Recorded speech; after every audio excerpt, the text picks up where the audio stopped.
বঙ্কিমচন্দ্র চট্টোপাধ্যায় রচিত বন্দে মাতরম গানের ১৫০তম পূর্তি উপলক্ষে বীরেশ্বর বিবেকানন্দ সেবাশ্রমের উদ্যোগে অনুষ্ঠিত হলো এক বর্ণাঢ্য দেশাত্মবোধক অনুষ্ঠান।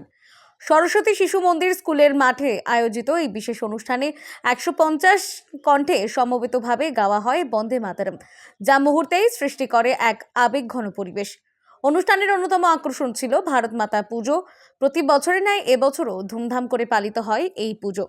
দেশমাতৃকার আরাধনার মধ্য দিয়ে উপস্থিত সকলে দেশের প্রতি শ্রদ্ধা ও ভালোবাসা নিবেদন করেন।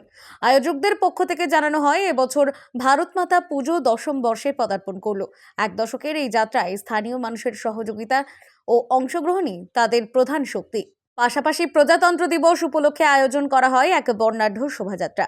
জাতীয় পতাকা, ব্যান্ড, দেশাত্মবোধক স্লোগান ও সঙ্গীতের মাধ্যমে শোভাযাত্রা এলাকার দেশপ্রেমের বার্তা ছড়িয়ে দেয়। ছোট থেকে বড় সকলের স্বতঃস্ফূর্ত অংশগ্রহণে দিনটি পরিণত হয় এক মিলন উৎসবে।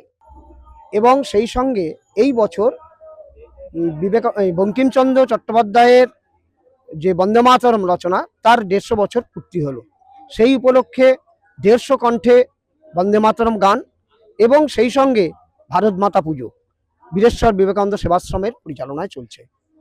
আর বন্দে মাতরম গান ১৫০ কণ্ঠে সংস্কার ভারতী হাওড়া জেলার পরিচালনায় হয়েছে।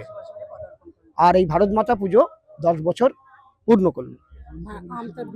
আজকে মূলত সকাল থেকে কি অনুষ্ঠান? আজকে আমাদের সকাল থেকে যে মূল অনুষ্ঠানটা ছিল ১৫০ কণ্ঠে বন্দে মাতরম গান এবং প্রজাতন্ত্র দিবস উপলক্ষে পতাকা উত্তোলন। এছাড়া আমাদের যেটা আছে ভারত মাতা পুজো এবং আজকে যজ্ঞ হয়েছে আর কলস যাত্রা, এইসব ছিল।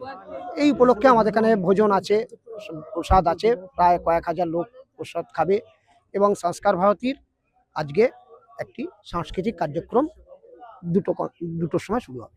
আয়োজকদের মতে এই ধরনের উদ্যোগ নতুন প্রজন্মের মধ্যে দেশপ্রেম ও সাংস্কৃতিক চেতনা জাগ্রত করতে গুরুত্বপূর্ণ ভূমিকা পালন করে।